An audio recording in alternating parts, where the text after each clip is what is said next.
got the pea gravel. I'm ready to try this little experiment here.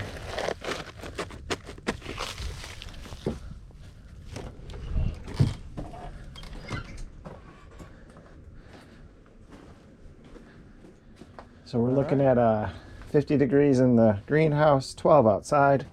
Perfect day to come in here and do a little cleanup work. So our cleanup work will be this bed right here. So what I'm going to do is I'm going to take all the debris out to the composter and get rid of that. Move any of the pots that are in here out. I'm going to remove this tomato cage, chop that tomato down.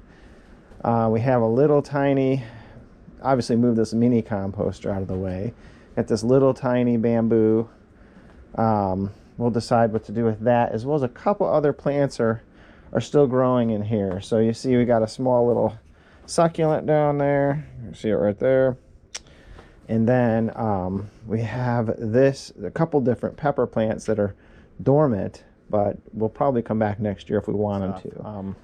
Up above here, if you can see, we got all these hanging plants. So we're gonna move those temporarily.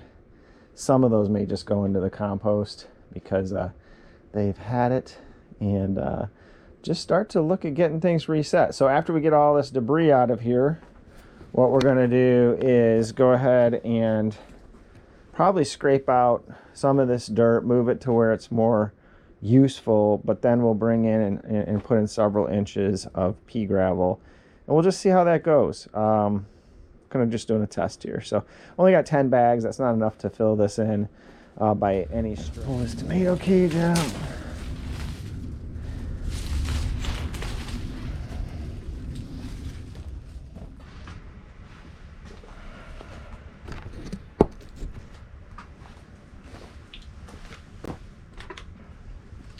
I'd say that's toast. Third year plant. I mean, it was growing in my indoor grow tent. Then just moved out here and went dormant, came back. This is its third year, so I'm kind of interested to see how well it'll produce in its third year. I hear pretty negative things about plants that go that long, so we'll see. When I first started doing this, I never realized that with green pepper plants and just pepper plants in general would come back every year. I just thought it was a one and done thing, but that's not true. So, all right, so I think I know what I want to do. Just in terms of the area, we're going to start covering in this end, which you can't see, but you will soon. I'm just going to scrape everything out of here as much as I can.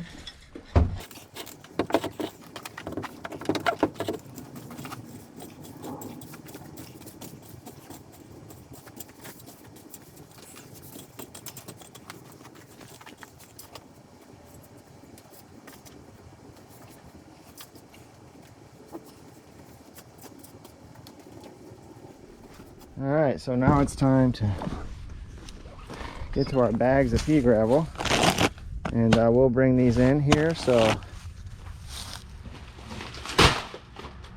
woohoo! That is all of it.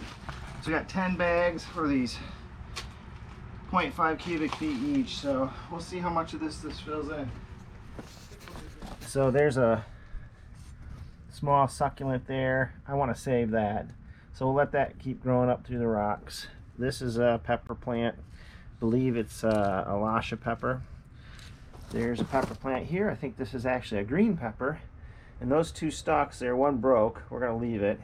The other tall one, that's also Elisha pepper. I don't think any of these are Carolina Reapers.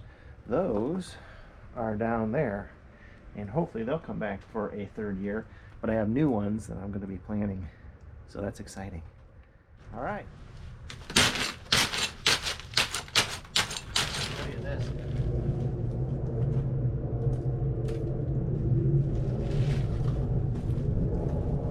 Somebody tell me what this thing is.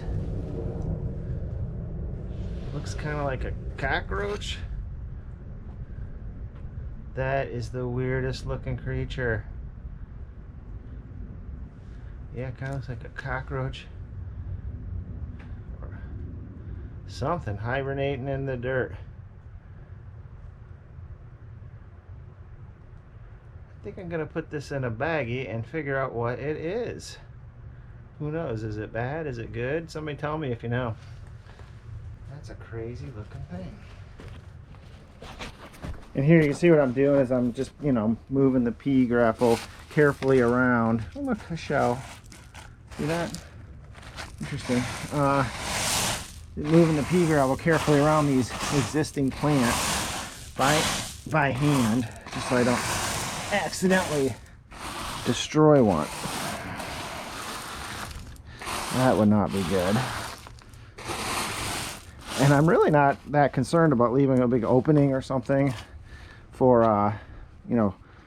to get access down here into the dirt, because, it's pea gravel. So if you fertilize, you water, whatever, that should all just flow right down to the root. So that's good. So again, we are putting the pea gravel into this bed. So we're replacing this bed with pea gravel. We dug out a bunch of the topsoil down to some of the clay base I had put in here early when I built the greenhouse, and now we're replacing it with pea gravel. And the plan is we're going to leave a few plants that have been successful in the greenhouse here year over year. We're going to let those grow in the soil, but starting this spring we're going to start only using pots and bags on top of the pea gravel. So I think it'll make for a cleaner greenhouse, number one. We'll still get the water flow through the pea gravel, and I think it'll also, yeah, we're going to be short for sure.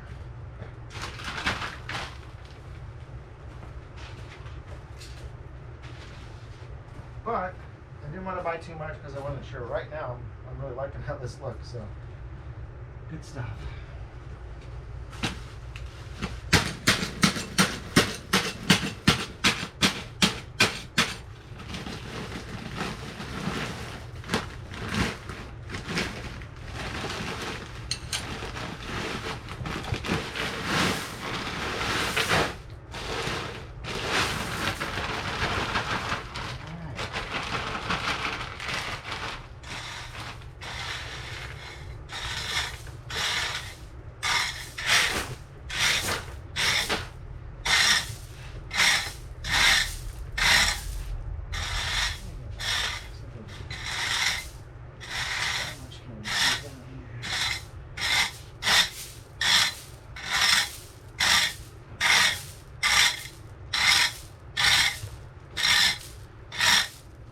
Okay, so we'll start down here,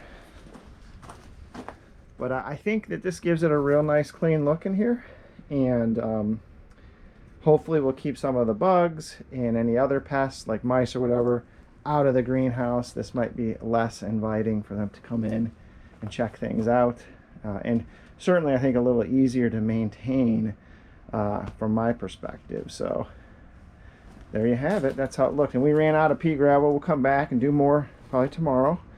And so you can see what it used to look like, because we were growing directly in the ground versus what it's going to look like going into the future here. And then I do have these other beds here. Just move some stuff out of the way. But this is a rhubarb bed, and it comes back every year. Hopefully it does again. And I have some older peppers, some of my oldest pepper plants in here. This is a Carolina Reaper plant growing. You look how woody that looks. So I'm expecting that to come back. And then this aloe plant got hit by some cold weather, so hopefully that comes back.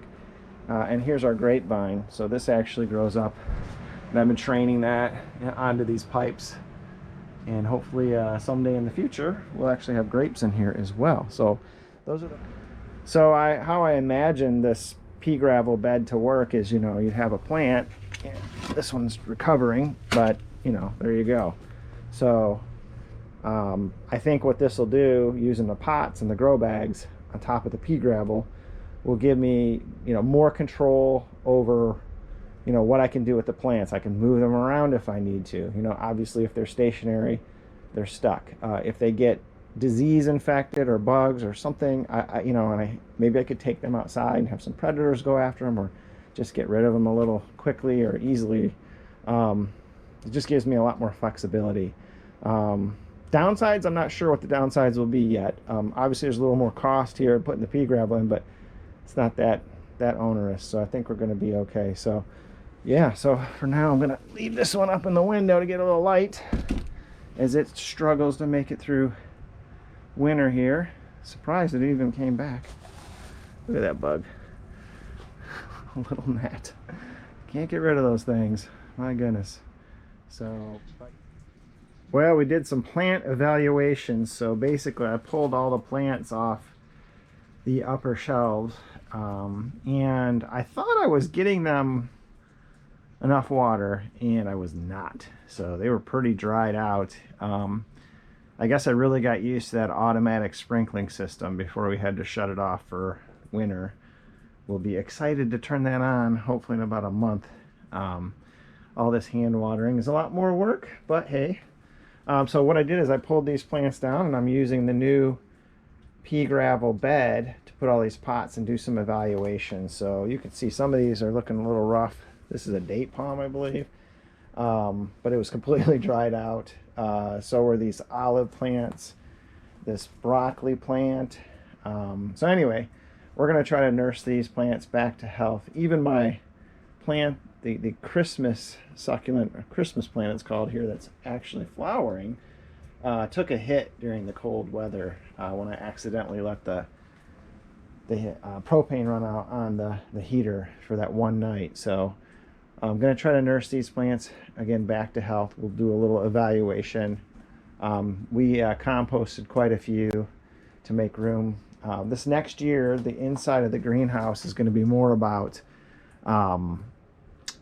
quality and survivability versus volume, I guess is the way I would say. So we're not going to do a lot of plants in here that are producing tons of fruits, with the exceptions of some peppers and stuff.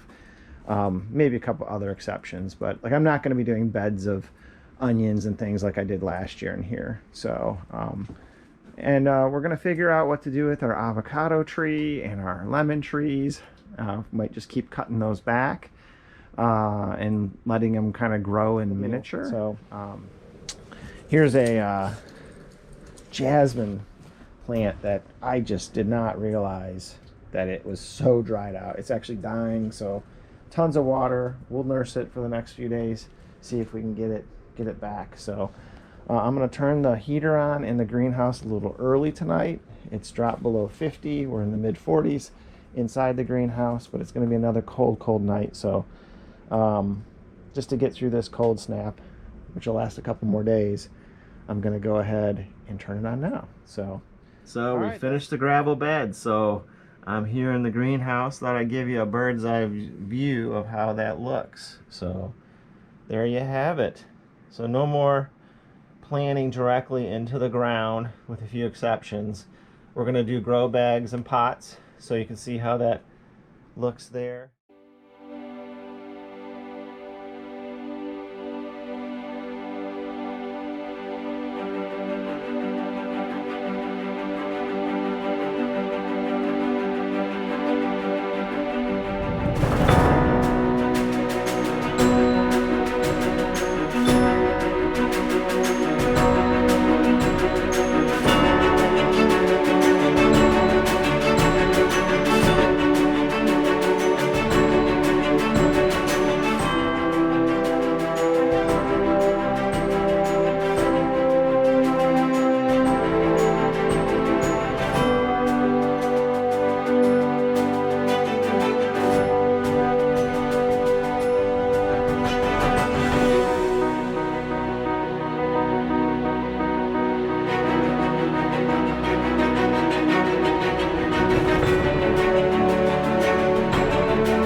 Well, there you have it. The gravel beds are now installed, and I just wanted to say thanks for coming along on this journey with me.